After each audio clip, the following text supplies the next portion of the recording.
Looking to sound like you know what's going on in the world? Pop culture, social strategy, comedy, and other funny stuff? Well, join the club and settle in for the Jeff Dwoskin Show. It's not the podcast we deserve, but the podcast we all need, with your host, Jeff Dwoskin. All right, Alan, thank you so much for that amazing introduction. You get the show going each and every week, and this week was no exception. Welcome, everybody, to episode 98 of Live from Detroit, the Jeff Dwoskin Show. As always, I am your host, Jeff Dwoskin. Great to have you back for what's sure to be a rockin' episode. How rockin', you ask? So rockin'. That's how rockin'. We got Detroit guitar legend Duffy King with us. That's right. Guitarist, singer, songwriter, composer, producer, part of the supergroup Alan Hewitt and One Nation. He's been nominated for Grammy Awards, Billboard Magazine Awards, World Music Awards, 20 Detroit Music Award nominations, including 6 wins. He was a guitarist for Tommy Lee's solo project. He's got lots of great stories to share about his new album with Alan Hewitt and One Nation, and also his solo projects, and a bunch of great musical chat as well. Excited to share my conversation with Duffy King with you, and that's coming up in just a few minutes. I loved all the feedback on last week's episode with Tammy Pescatelli, and the week before that with Rocky Laporte, 2 amazing comedians. Lot more funny stuff coming up, but that's the beauty of this episode with Duffy King. You got lots of stuff to laugh at, and now you're going to have a lot of stuff to groove to with his solo stuff. Definitely check out the show notes. I'll remind you at the end of the episode for Duffy King's solo album and his work with Alan Hewitt. It's great, great stuff. Next week is episode 100. It's going to be a fun episode, so get ready. January 31st, 100th episode with special guest Ronnie Cox. That's right, Ronnie Cox from Deliverance, Total Recall, Beverly Hills Cop 1 and 2, RoboCop. We discuss it all. That's going to be in episode 100.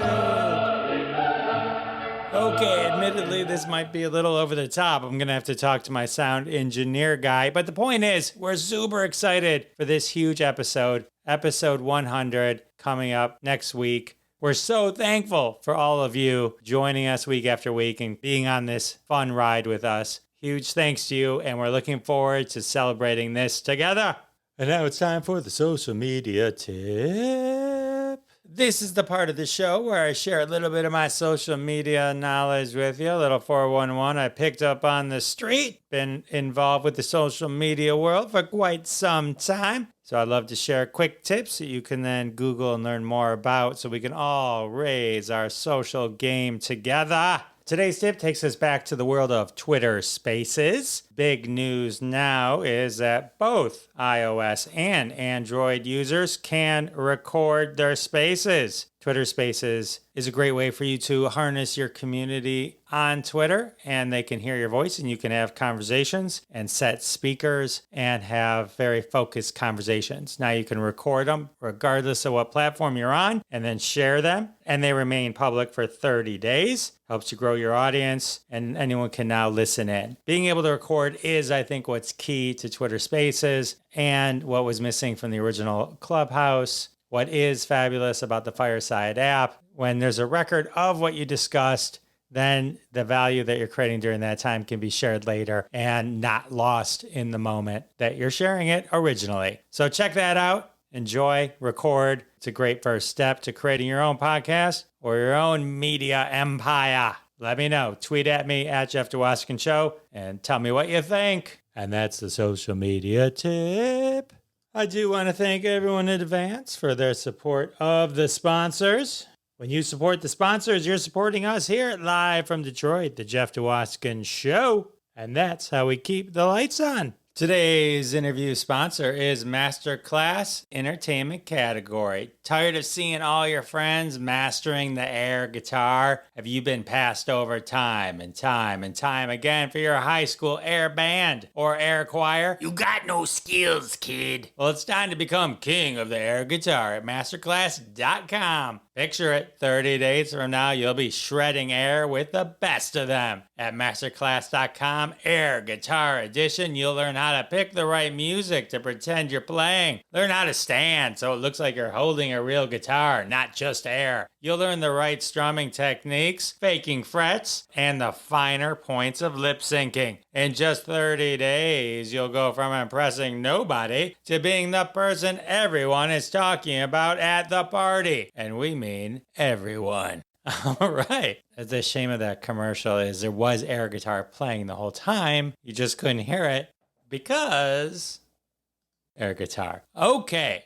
I think it's now time for me to share my conversation with Duffy King with you. Get ready for guitarist, singer, songwriter, composer, producer from Detroit, Duffy King. Enjoy. All right, everybody. I'm excited to introduce you to my next guest. Guitar legend from Michigan, Duffy King is with us. Ladies and gentlemen, Duffy, welcome to the show. Guitar legend, well, I guess that would be my own mind. Legend in my own mind. As a matter of fact, Moody Blues have a song that we do called Legend of the Mind. So I guess that's appropriate. Let's start with the exciting news. You got a new album, Alan Hewitt One Nation. This is your second album together. You got a couple new singles, and you got a new album, 2021. Tell us a little bit about that. Definitely very exciting, and the album is, fantastic. This particular album was recorded, we started in 2020. We decided to release it 2021's henceforth the name, a little later than we'd hoped, but that's how things go, especially when everyone's separated with COVID. We're from all over the country, and so having to put it together from afar was a challenge. It was great in its own way. I mean, we were able to have some time to focus and do it, and then we'd have to record our parts and send them around to each other. And is that okay? You like that? Oh, change it, change this. Instead of it being immediate on the spot, the takes would have to be rotated around to everybody. So it took a little longer to do it that way. It turned out great, and we're definitely excited to be able to go out and play. Well, I mean, we didn't know up until recently whether it was even going to be able to happen. It's interesting because I watched the We're One Nation video, and you're all four in different places. You do a good job I'll put a link to it in the show notes so anyone can check it out. It's a great song. What is it like working that way, though, when you're not in the studio together? I know nowadays, though, with technology, even pre-COVID, I mean, that's possible, right? You could just call someone up in California and go, hey, I need you to do some drums for me real quick. Absolutely. And in that regard, it's great because it does enable a lot of people to get together when they normally wouldn't be able to because of distance and stuff like that. So in that regard, it's better. You can get a hold of so many other musicians, and everyone's pretty much got a studio nowadays. All of a sudden, you're able to collaborate with musicians you may not have been able to collaborate with. So that's the upside. The downside is you're really alone on an island. You're not getting that interaction of things, so you have to really get in your head, try to get in your head that you're playing with the band and with people around you to give you some, because you feed off that energy. Right. If it's producers and stuff in the studio, even if you're doing overdubs, you still get a kind of an energy going, When you're by yourself, you got to manufacture that energy and vibe. So that's the difficult part of it. Yeah, I think comedians had that issue too, doing Zoom shows and trying to keep it absolutely without feeding off the audience. It's difficult. Like you said, you get to work with all these different musicians now, or could work with them. It's how I was able to start my podcast. You call up certain people, like famous people, and they're like, well, yeah, I mean, I guess I could do that, or I could take a nap. I guess I could do that. Exactly.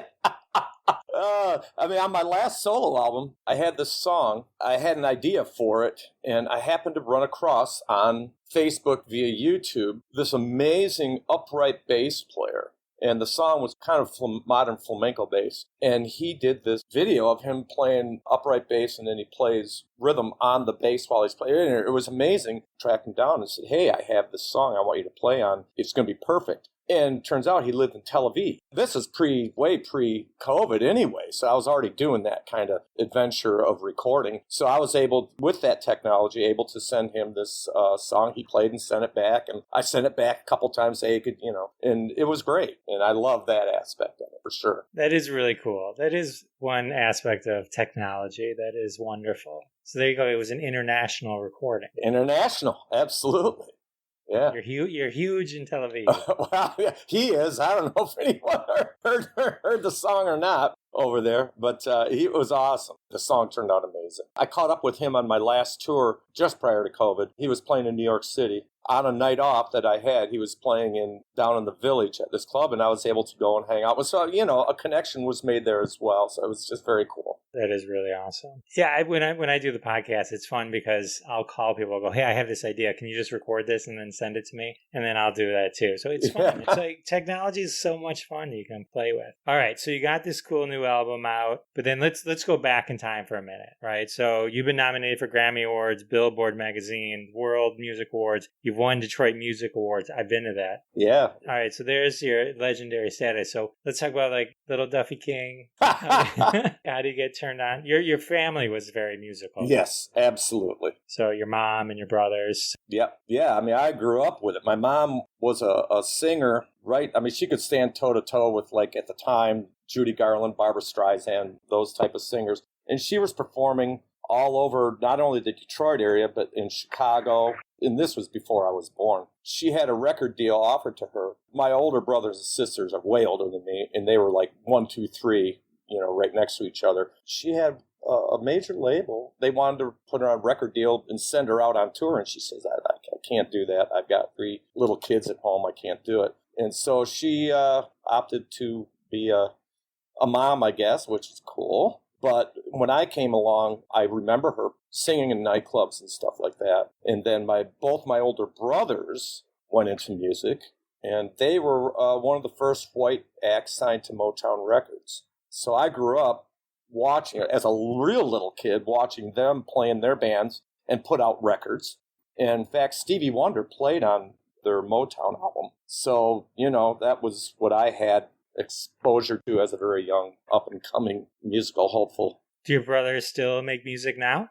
My oldest brother, yeah, he still does it on his own. Just puts stuff out all the time on his own, yeah, out of his home studio. So did you get to meet Stevie Wonder? I did not. But it was pretty cool being like, 7th grade and have an album that Stevie Wonder played on, and tell all my friends that. That's pretty cool.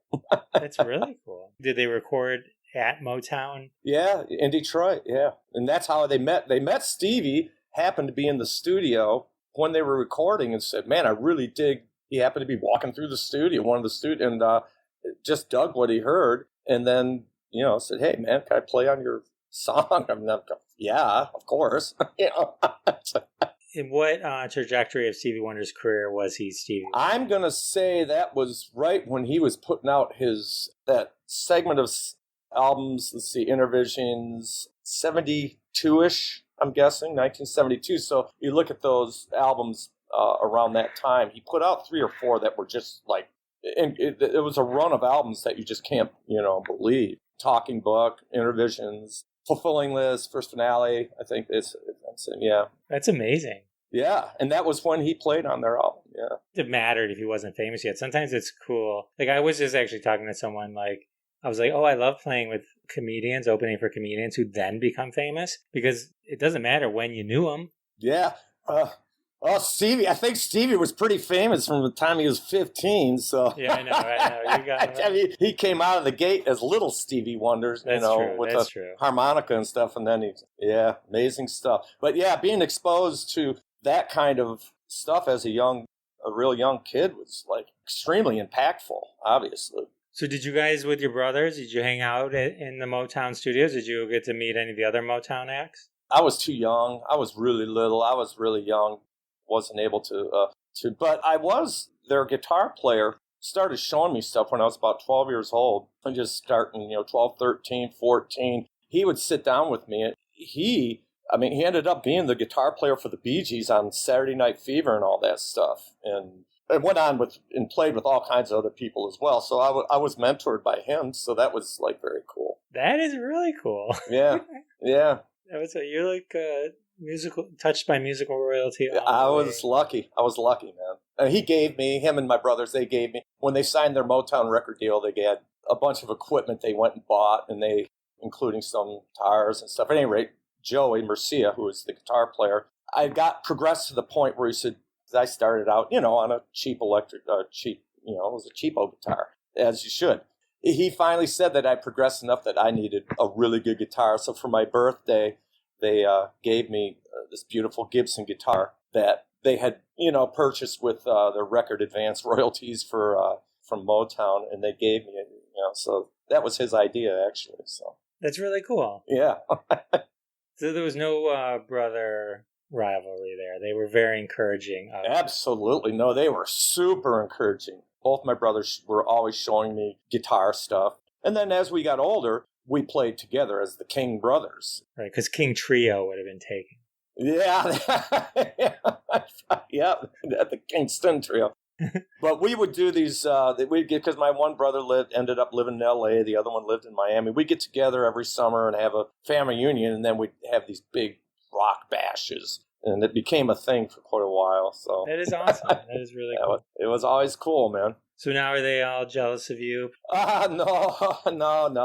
Dwayne, he's supportive. My brother Nick, unfortunately, passed away in a car accident a number of years ago. So I'm so sorry.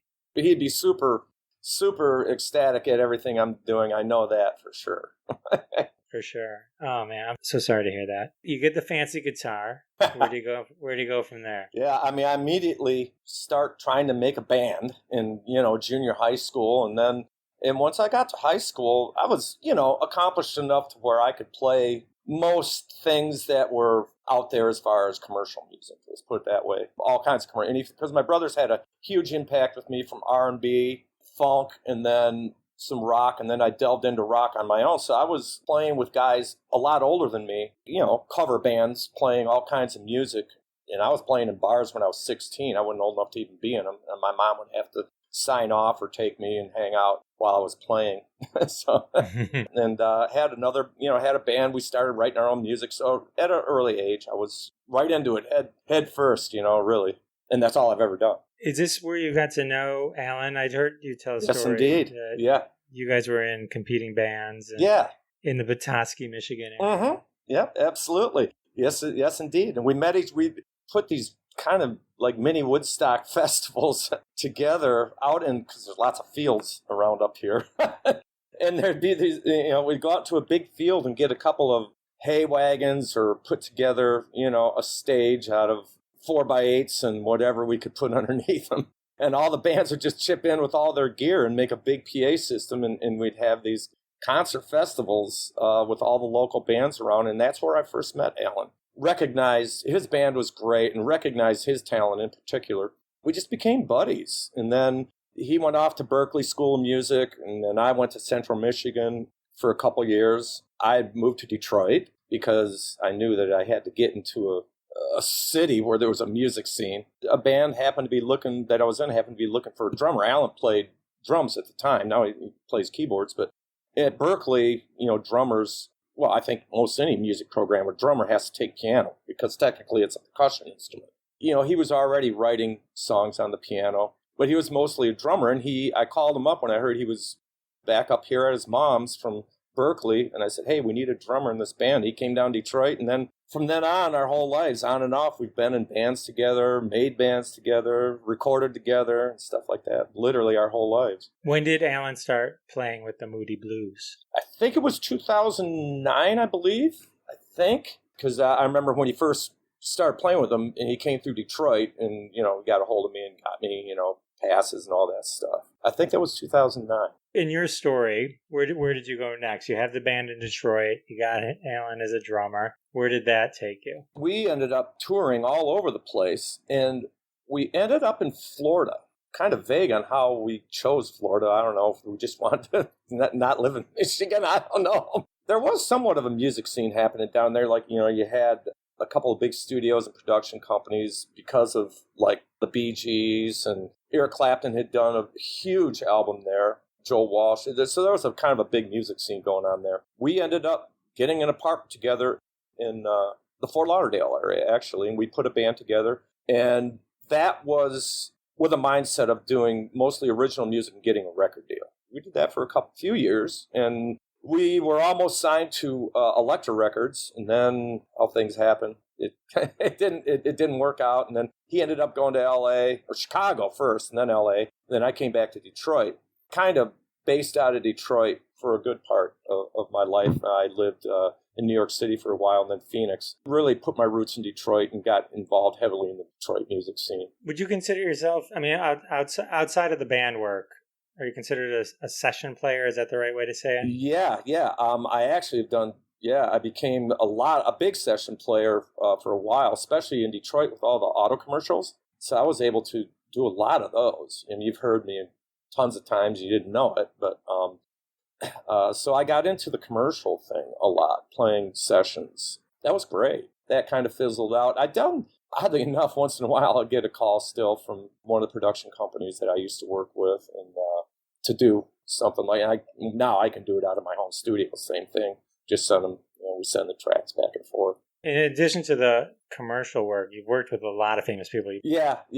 Like I played on Tommy Lee's album Public Disservice, it was called, with Methods of Mayhem. Played on this German pop star named Matthias Reim. Played on that, of course, played with John Lodge from the Moody Blues on his past couple records. And then I've toured, done a lot of hired gun touring stuff as well. With did some stuff with Martha Reeves, The Temptations, John Lodge, kind of all over the map.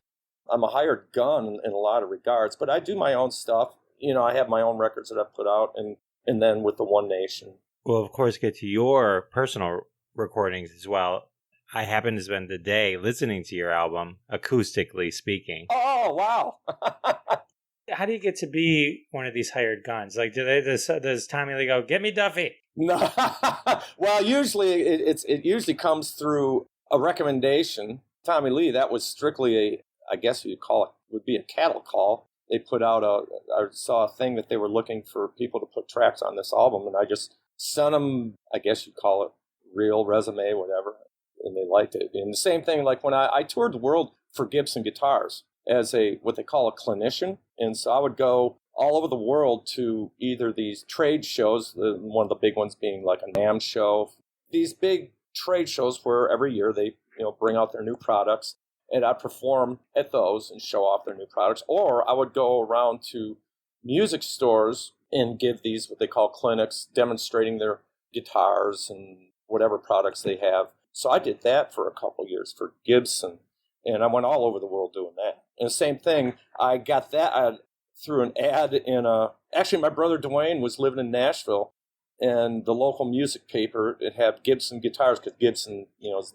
based in Nashville, looking for clinician, and he knew I'd done some of that for Yamaha guitars before. I just sent him my demo tape and bio, and they flew me down. I kind of did an audition and got that gig. So that's got that's got to be a big deal, though, right? I mean, they're not going to just hand that to anybody. No, you're right. I found out there was 400 people that submitted demo tapes and videos and resumes for that. So that was a pretty big thing from all over. Yeah, that was a big deal, actually being chosen for that. Yeah, that's got to be a huge honor. Yeah. Because they're not going to put that in anyone's hands. No. It was great.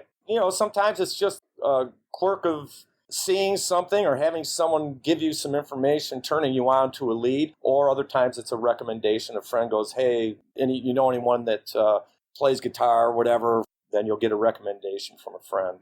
How did you get connected with John Lodge? Like, he's with the Moody Blues also, right? So directly through Alan. So Alan hooked you up. Yeah, because Alan's playing with the Moody Blues, and then so Alan plays with John too as well. So it's kind of like, we do pretty much all Moody Blues songs. There's, all these bands are kind of fragmenting a bit and then utilizing. And so Alan just called me in. We were already doing the One Nation thing, so he called me in to do that. Most often, things come through referrals of friends, and I do the same when I'm putting something together, because broad-based cattle call auditions are brutal. They're brutal to do, and so you're more apt to go on friend recommendations, at least for to whittle it down to a few people to listen to, as opposed to trying to listen to a whole bunch of people. Especially in-person auditions where they're literally lined up outside. That's a tough way to go on both sides. but you just got a shirt that said, "I'm Duffy King." And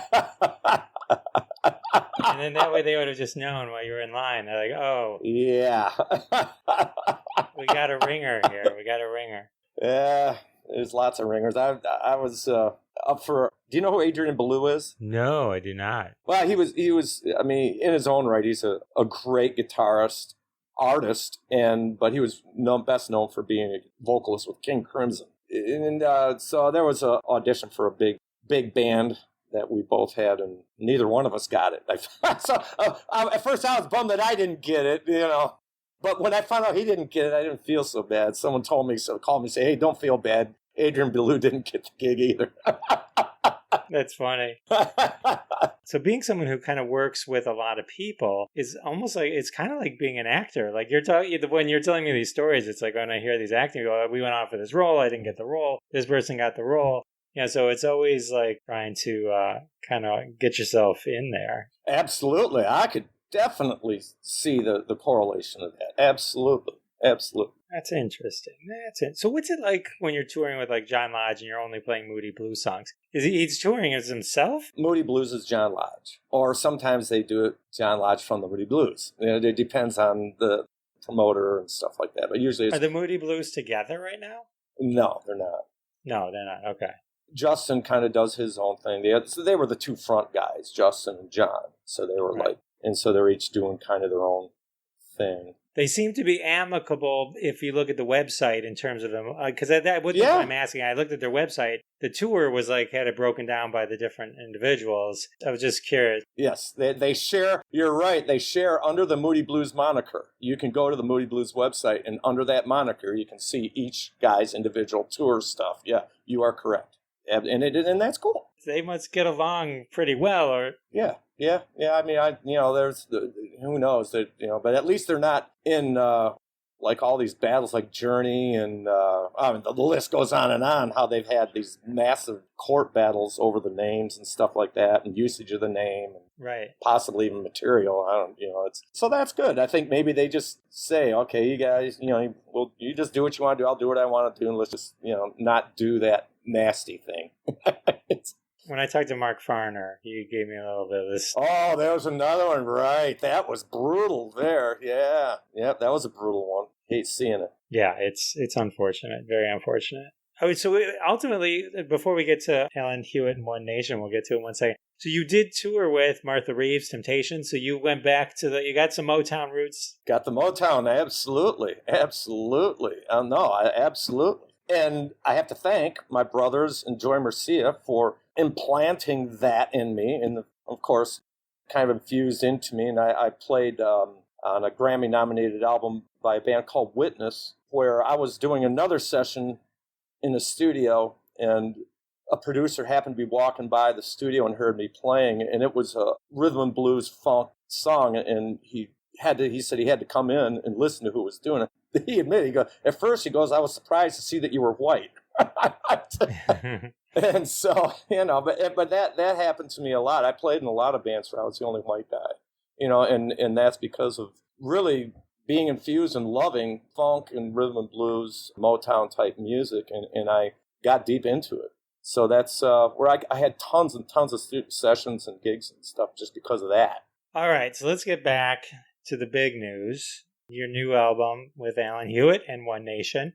First of all, how come you didn't go, hey, Alan, how about it's just One Nation? Okay, well, hey, buddy. That was another... actually, the label kind of, I think, wanted that because One Nation was formed with some other guys initially. It was called just One Nation. And that kind of didn't pan out, but there was some murkiness possibly involved with the name. So henceforth, they put Alan's name out front to try to maybe get around some of that aspect of it. So they wouldn't be, once again, someone get their nose bent out of shape and then trying to go to court or whatever. I mean, I think that the recognizability of Alan's name because of his tenure with not only with the Moody Blues, but, with Earth, Wind, and Fire and stuff like that, it might just help lift the name recognition up there a bit. Well, I think it'd be even better, Alan Hewitt and Duffy King. Ah! All right, so this must be great for you, right? Because I mean, just in terms of, here I am now, I'm working with my old friend, Alan Hewitt. I mean, Yes. it's kind of like a coming full circle. Not that Yes. the circle's done or anything like that, but just right where you are right now. That must be so amazing and so much fun. And there must be such great synergy. There's 4 of you right now in this version. Yeah. David C. Johnson and Billy Ashbaugh. Mm-hmm. I pause because I usually No, of course. butcher last names. Yeah. I was giving you a chance to correct me so I could re-say it. No, that was good. Billy Ashbaugh, also with the Moody Blues. It's like you're practically in the Moody Blues. Exactly. I mean, like, you're like by like just by what is that? Degrees of separation. What is that? 2 degrees of separation, whatever that is. whatever that. So Billy also played with Pat Benatar and In Sync. Yeah. Okay, that's fun. And then David C. Johnson, the Neville Brothers, and Aaron Neville Quintet. Very cool. All right, so this is an insane lineup. Very cool. I was actually listening to the first album. You're on the first album. Yes. It's great. I love it. It's one of the things I love about doing this podcast is like meeting new people and getting introduced to things that albums, movies, anything that I didn't know, and then becoming a new fan. I'm a new fan, so I love it. Awesome. And I've listened to the 2 singles, the One Nation, We're One Nation, and I wrote down the name of it so I wouldn't forget. One Step Closer.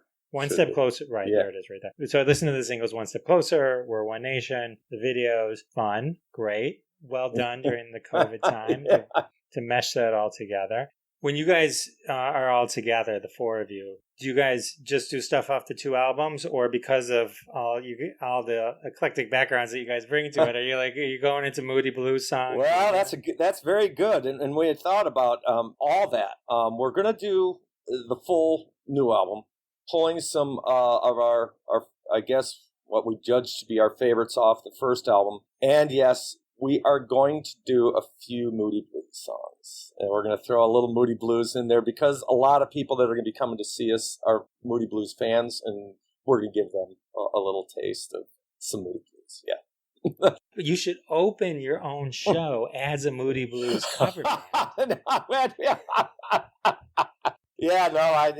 We just thought we have a little segment where we do some Moody Blues stuff, yeah, and yeah, could we take it in and do some Neville Brothers and some? Well, we definitely wouldn't. I guess as a joke, we could pick a little bit of an NSYNC thing and go into, and we may, who knows, we might bust into a little NSYNC thing and then a Pat Benatar or something for like 4 bars or something. I don't know, who knows? So fun, just to represent everybody. That's super awesome. What about any of your like solo stuff? You guys probably all have. I know you do, but like I'm sure they do too. Do you guys play any of your individual tunes? No. This is definitely the band stuff. Okay. Alan's got a bunch of albums. I've got a couple. Then that's for our own thing. Yeah. I only ask because sometimes, like whenever I would see Crosby, Stills, and Nash. Oh, right, absolutely. Right, they would take a break, and like Crosby would come out singing Crosby song, Nash, all that kind of stuff. Absolutely. And I've seen let's see. Well, I know the Eagles. Like Don Henley will do some of his songs. Joe Walsh will do some of his songs. And when Glenn Frey was alive, they would do some. They would segment off and do a little bit of each. So I guess if we ever get big enough to where we can warrant doing such a thing, I guess maybe we will. Duffy, I don't know if you missed my intro. Guitar legend.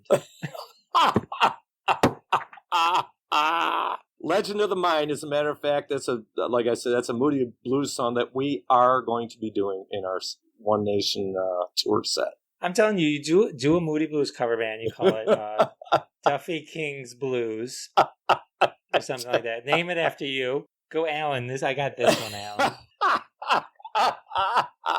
Very good. Well, that definitely tribute bands are where everyone's making money. That's for sure. Right. You guys got the credit. So, all right. So very cool. So I want to talk about your individual work. Talk about some of I mentioned I listened to Acoustically Speaking. Cool. Also, obviously, that's very different from anything else that you may have heard from me, or One Nation, or it's got a lot of Latin jazz in it, and along with some other little more eclectic, I guess, acoustic guitar stuff. That's why I decided to do all acoustic, because when I was living in Phoenix, when I moved out there, getting into the music scene, I just was playing solo a lot in solo acoustic guitar stuff. And the more I got doing that, the more repertoire I started building up in that genre. And then always being a jazz fan, Latin jazz in particular, through, in particular, Chick Corea, who's a fusion. In fact, One Nation has a lot of influence from Return to Forever. But I got into Chick's other stuff, which was very Latin jazz-based. So I just started gravitating toward writing some stuff like that and wanted to make an album of that. Most of the compositions were done while I was living in Arizona. That was just a different side. Project that has taken me through a few years here. And before that, I did a solo acoustic, not a solo guitar kind of jazz Christmas album. Once again, touring and playing with various people in the jazz field. I love jazz. So I just kind of did that. And then before that, I did a bunch of like pop rock stuff. And I had a record that was played all over, especially regionally, Detroit, Chicago, and stuff like that. And it was like flat out rock. My latest record I'm working on solo right now is more of a blues, rock, funk thing. Got a lot of great musicians. It's all Detroit musicians playing on it. Hopefully, we'll see how it progresses here, depending on my touring schedules and stuff like that. That's with the heavy touring schedules, that puts things like that on the back burner. And then what came to the front burner this time was Alan Hewitt One Nation. We needed to get it done. I remember when we signed our deal, we had been pecking away at the album over the past, year. And then Alan said we signed the deal in late, I think it was like latter part of June. And he says, we have to deliver the album by July 18th. I'm like, what? That's like holding. So we just like really cranked down. I mean, we did have all the songs picked and had skeletons of them. Some of them were partly finished, but we really had to hunker down and finish it. But I'm hoping to finish my new album in the next year here, the coming year. All right. And then hopefully more Grammy Award nominations and wins and Billboard wins. Yeah. You're a regular at the Detroit Music Awards. Yeah. I had a web company in the late 90s, and we used to do the website for the Detroit Music Awards, so they would give us a table in exchange for money. Who needs money when you can have a table? But it was cool because I remember we were there when Glenn Frey was actually there one year. Yeah. I was there that year. I didn't get to meet him or anything, but it was within 1 foot of him. So there's that. I remember Kid Rock was there. He performed. Joe C. was there. So, I mean, that's time frame. You can go. That's how far back. It was a decade. Michael Moore was the host of one of them. Yeah. A picture with him actually standing outside. This is probably Roger and Me time frame. Right. Before he went. That was, yeah. Yeah, no, I've been to a number of them. I mean, I've been nominated many, many, many times in many different categories, actually. Everything from rhythm and blues to rhythm and blues instrumentalist, vocalist to jazz album. Won, let's see, I don't know, six times I think I won. I'm nominated 20 sometimes. That's awesome. And it sounds like if you were at the ones I mentioned, it was the same building decades ago. It was. Yeah, it was for sure. I mean, it was definitely through the, I think the 99 through 2010. And then I moved to, in 2011, I moved to mid 2011, I moved to Phoenix for a few years. Yeah, we could do it when Harry met. We were in the same building. And 20 years later. Oh my gosh. That's hysterical. That's Duffy, besides DuffyKing.com, your website, where else can people keep up with you on the social medias? 2 Facebook pages, Duffy King, regular Facebook, Duffy King Music Facebook, Instagram, Twitter, which I never go on. That's the main ones. I haven't delved into TikTok. My kids are. They're, in fact, one's becoming his girlfriend's becoming a TikTok star. Oh, that's cool. My daughter had like a flash of fame. She had one TikTok hit like millions. She shot up to like 50,000 followers, but then that kind of teetered off. But yeah, that's fun. That's awesome. That's so cool. And I'll put all those links in the show notes so everyone can get to you and check out your albums. Yeah, check out my new video, which actually is a song from Acoustically Speaking that is awesome. And I was just, because of COVID and all that, I was delayed in making this video that I had the vision for from when I actually wrote the song in Arizona. We lived at the base of Black Mountain in the high Sonoran Desert. Therefore, those songs titled Samba del Sonoran. And I had this vision of me climbing this mountain playing. And when I got to the top, at the end, when I'm really shredding it up, I'd have this drone going around in circles. And finally, when we were able to be out at our place again, there, and I was able to make this video happen. And it's awesome. And as a matter of fact, it is right now on the first ballot of the Grammys for Best Video. Well, I'm going to vote, even though I can't vote. Yeah, you can't. Well, yeah. So it's on the first ballot. Yeah. So I'm hoping that, obviously, that's a long shot, but we'll see if it makes it to the main ballot. If you're asking, yes, Duffy, I will go to the Grammys. At any rate, that's just another cool thing. The video is awesome. Check it out on my YouTube channel. And yeah, I'll put links to everything. Well, Duffy, thank you so much. This was so much fun. I love chatting with you. Thanks, man. Cool, man. Very cool. Thanks, man. Peace. All right, that was Duffy King. All right, so now you got some music homework. You can check out Alan Hewitt and One Nation, their album 2021, and their previous album, Evolution. Catch those on Spotify. And you can listen to Duffy King's solo album, Acoustically Speaking. I'll put links in the show notes to those as well, as promised earlier in the show.